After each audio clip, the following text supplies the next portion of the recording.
Hi everyone! Welcome to another video, and today I wanted to kind of talk to you about kind of how to build characters. Now, I know in a previous video I said I don't really like to do how-tos, but there's only like a few things that I know I can do really well. One of them is build characters, and this is purely how I go about doing it. If you have another way, I'd love to hear about it, because I'm always willing to learn new ways to actually build characters.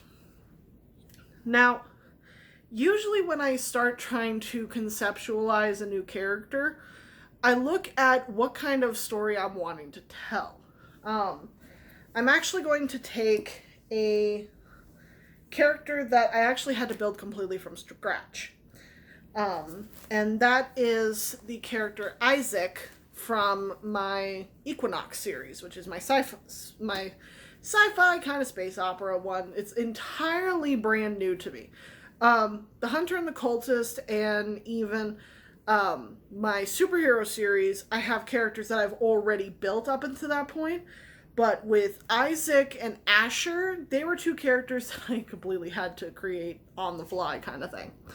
So basically, what I first look for is what kind of story I'm looking at, and what kind of trope do I want to play with. And one of the things that I did, because I'm that type of person, I made out a list of different tropes. And I found this because there are certain tropes that I really enjoy, such as enemies to lovers, fake dating, forced proximity, that kind of thing. So I look at what kind of tropes I'm playing with. So just for this sake, I am going to be giving you the ones that I use for Isaac and Asher.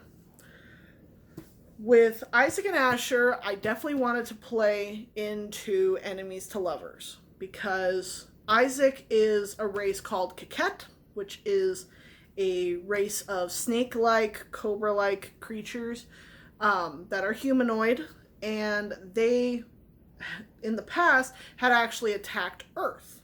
So they were kind of the bad guys. But now, ever since the Alliance happened, they ended up becoming more and more integrated into Earth and their colonies. Well, Isaac is a scientist that works both with Keket scientists and Orbital Command, which is the command base that runs Earth. Asher, on the other hand, is a pilot for Earth. He is human, and his father had been killed by a set of Keket rebels who didn't agree with the alliance between Earth and with Orbital Command and the Keket. So Asher is not exactly the one to really like Keket. And I also wanted to play with forced proximity. So in their story, they have to work together. And they have to work together for an unseen amount of time.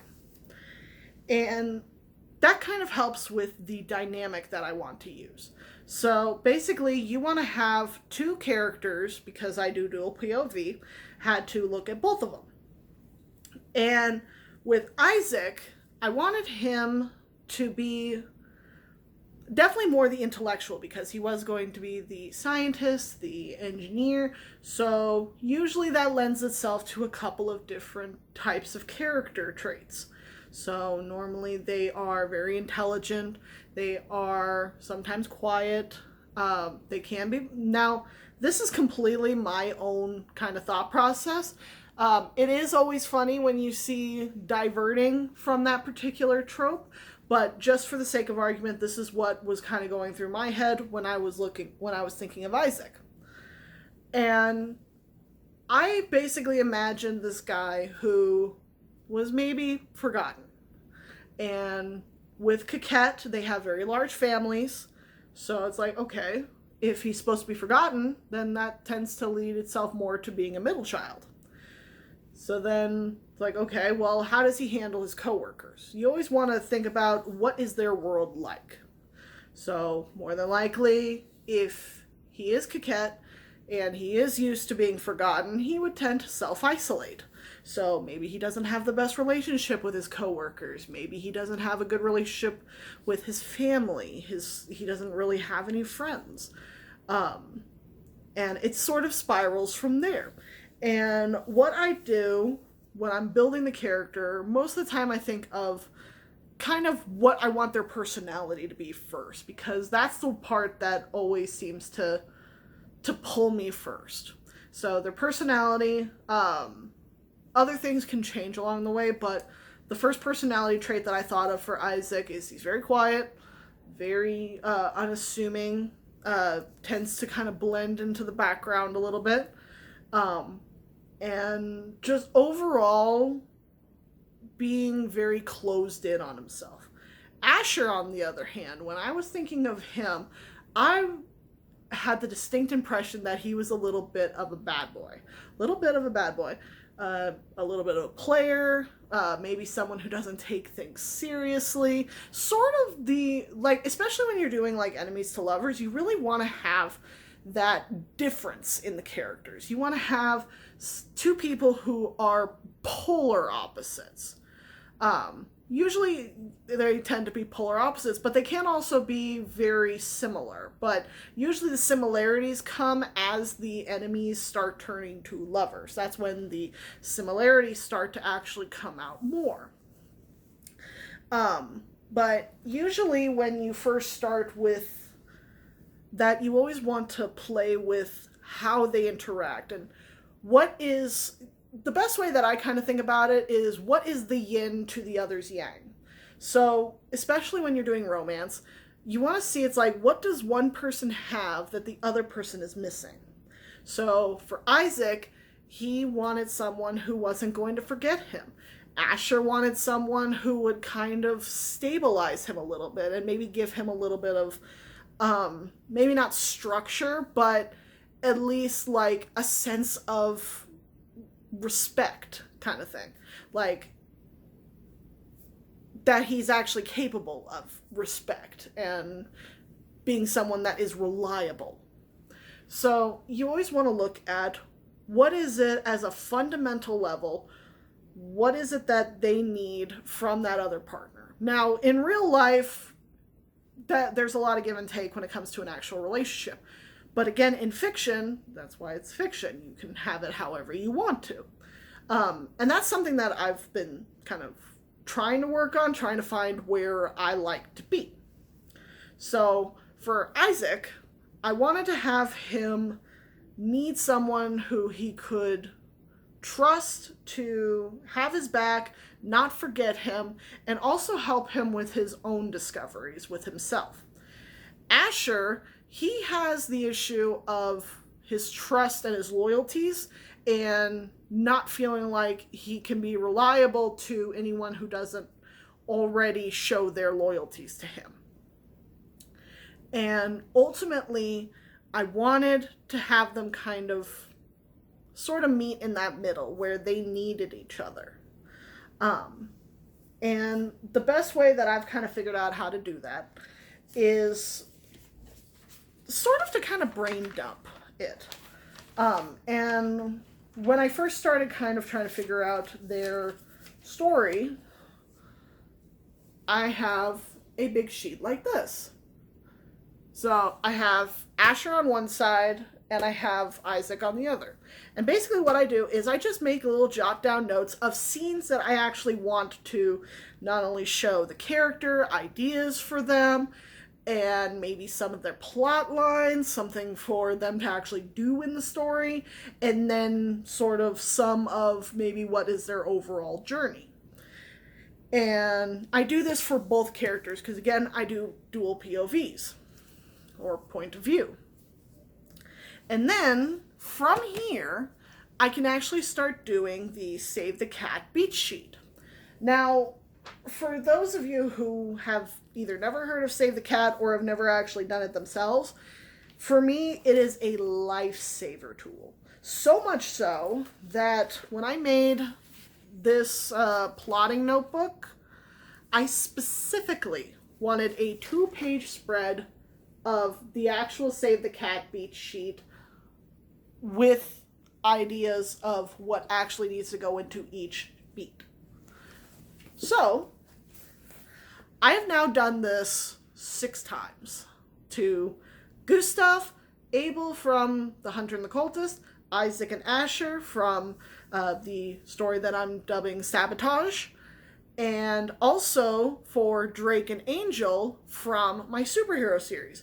I've now done this 6 times. I'm helping my husband do it, now twice. So I have a pretty good idea of how the story goes throughout. And what Save the Cat beat sheet basically does is it forces you to take a very in-depth look into your character. Now, because I don't want to get too far into Save the Cat, I'm just going to give you the basics of how to actually build your character. Now, we've talked about the basic stuff, but if you're still having trouble kind of figuring out what their main story is, there are 3 questions you have to ask yourself about how you build your character. 1, what is their problem? Basically, the reason you want to ask what is their problem is, why do they have a story? It's like, for Isaac, what is his problem? I can actually read you what his problem is. Well, I don't have it on here, but I have the other 2 questions. But basically, his problem was that he wants to be seen. He wants to be seen, he wants to learn to trust, and he wants to ultimately find his own self-worth. That is his problem. That is, in Save the Cat, it's called the shard of glass in your hand. It's shard of glass, but it makes more sense when you actually say it's in your hand. And then when you've kind of figured out what the problem is something that usually involves some flaw that the character has that they need to overcome by the end of the story. The prime one that I can kind of think of at this point, let's see, I'm trying to think of one that's not a series. I don't know why I kept thinking of Lucy with Scarlett Johansson and Morgan Freeman, because I don't know how well that follows that kind of issue, because, ooh. But basically, you want a character that has a problem at the beginning, and then through the trials and tribulations they go throughout the entire story, they figure out how to solve their problem, and then they solve it. So then you have your second question. What do they think will fix their problem? Now, in Save the Cat, it mentions that how are they going to solve their problem the wrong way? Usually this is very surface level. Usually, here's a good example. If your problem is that, well, your life is crap and you don't have a good job, then maybe the surface level is you just get a better job. But, like, is that going to overall fix your problems? Maybe. But for the purposes of a story, no. It's not going to fix the problems because there's other problems that are going to be stemming from that. And then the third question is, what will fix their problem? This is the one that is more internal. What does the character need to do internally to fix their problem? So with the analogy of woman loses her job, she thinks getting a new job will fix her life automatically. It's like, no, why did she lose her job? Maybe she needs to change something about herself. Maybe she was a horrible employee to her manager. Or maybe she needs to branch out on her own and work for herself. It's about what internally you need to fix yourself that makes the character fix their problem. And I'm not going to reveal what Isaac needs to do to figure out his need. And that's basically the 3 words: problem, want, and need. The problem is what's screwing up their life. The want is what they think is going to fix their problem. And their need is what actually fixes their problem. Those are the 3 things that you need ultimately to help build your character. Now again, this is based off of Save the Cat, and this is how I build my characters. And ultimately, you're going to find your own way of building characters and building them however you want. Now, as far as like physical descriptions or anything like that, usually my physical descriptions tend to come from picture references of just whatever kind of looks like what I have in my head. And usually I try to make them interesting. Like, I really like characters that have something different about them. There's a couple characters where, let me see, what's a good reference? My Dungeons and Dragons character, Riven. When I first conceptualized him, I knew what his problem was. And his whole thing is that he was classist, and also racist. He was born elf, but while he would associate with elves, he actually really liked the race Eladrin, which are basically like super elves. And he really wanted to be considered an Eladrin, even though there was no way he was ever going to be an Eladrin.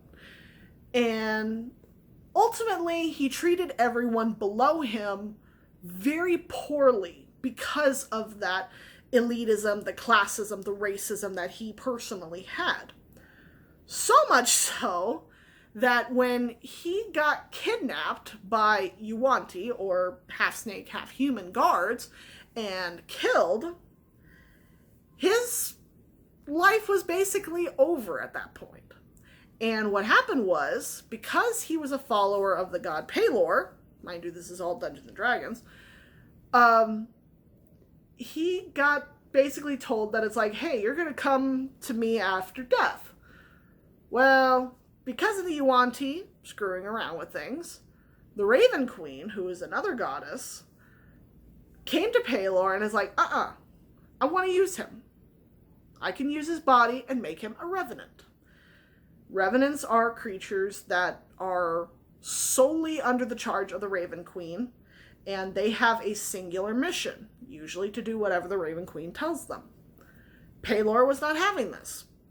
So they decided that during the day, Pelor would have Riven, and then during the evening time, Riven would cease to exist, and Ven would take over, the Revenant. So he had a split personality that was based off of when the sun went down. So you have Riven, whose life has now been turned upside down because of everything that's now going on. And then you have Ven, who is this cold, challenged man who has no need for anyone else other than himself. So very similar, but also very different. And I never got to really play with him too much about what his need was, but I did know that he needed to see that his elitism, his classism, his racism was deeply rooted in his back history with elves, with Eladrin, and with anyone who was different than him. And he needed to learn all of that, and he needed to step away from that and find that even people who weren't Eladrin were still good and they still deserve his respect. And ultimately, I'm not sure if I ever got a chance to play with him. I might put him in one of my books. I don't know. But I really enjoyed having such a flawed character. And you really want to look into those flaws and find the character that you want to tell the story about. And ultimately, I knew I wanted a character that had dissociative identity disorder, which is split personality. But for him, it was not medical, it was spiritual. So ultimately, the idea for his character came about because of that choice. And if you have a character that you're kind of thinking that you want to have a trait, or it's like, well, you want them to be a bad boy, or you want them to be like a cheerleader, or you want them to be a hippie artist, that kind of thing. You can build a character from those general beginnings. All you have to do is flesh them out, find out what their problem is, what their want is, and what their need is. As long as you can figure that out, everything else will eventually come from that. Those are the 3 foundations of building a character for you to write about. Now, it may take you a while to completely hash out a character. Okay, here's a real life thing. Abel from Hunter and the Cultist. Even now, even as I was writing the first draft of this, I just recently learned things about him. Because he is my problem child. I've been saying that forever. He is my problem child, constantly giving me issues because he would not give me all of his information. His information kept being very kind of murky because I've had total of 4 incarnations of him. The first one was when I was doing this originally as a role play, and his name was Victoria. It was a woman. Very kind of willowy, very, how do I put this? Damsel in distress. And that sort of moved over into the second incarnation, which was the original first draft that I did. And very much still damsel in distress, didn't really have much personality, very milquetoast. Third time. This was the actual first draft that I finished the original time. Became a little bit more, he had more of a personality. He was still something of vanilla, but he had some humor. He had some protective nature. He was aggressive at times, but for the most part, he was still very milquetoast. And then we get to this one. This one, he is assertive. He is strong. He is got his own feelings, his own beliefs, which are being challenged, and everything that goes on with him. He has personality now. He has finally let me in to see what he has. And it took me 4 incarnations of Abel to finally figure him out. So do not be discouraged if your characters are giving you shit. Because sometimes they will. And I know I probably sound like a crazy person by saying that it's like they're real people, but in your head they kind of are. Yeah, you can force them to do whatever you want, but there is some amount of characters kind of talking to you and taking up space in your head because you have their stories, and sometimes they don't always work with you. Asher was also one that he was having some trouble figuring out his overall need. And he was giving me some issues. He did relent. He wasn't giving me as much trouble as Abel was, but he was giving me some issues. And ultimately, creating a character is sort of like creating the base foundation for your story. At least when it comes to the type of writer which I am, which is very character focused.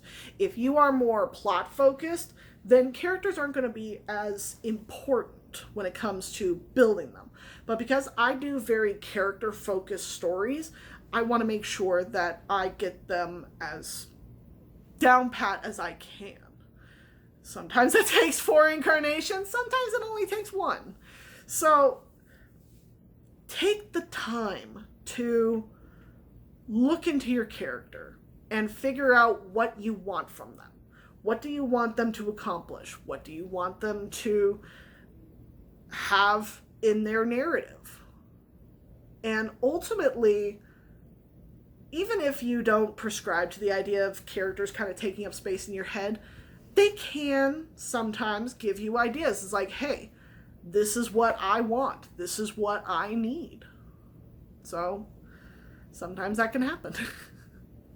So I apologize for the kind of rambly one. I didn't have many notes for this one just because that's kind of just my brand. But I hope you all have enjoyed this, and I hope you kind of enjoy some of the other how-tos I got. I do have one I'm going to do on on actually breaking down the beat sheet, which will be probably a lot longer, but it will actually be me going through the beat sheet, what happens during each of them, and all of that in the next one. So thank you all for watching, and I will see you all in the next video. Bye bye.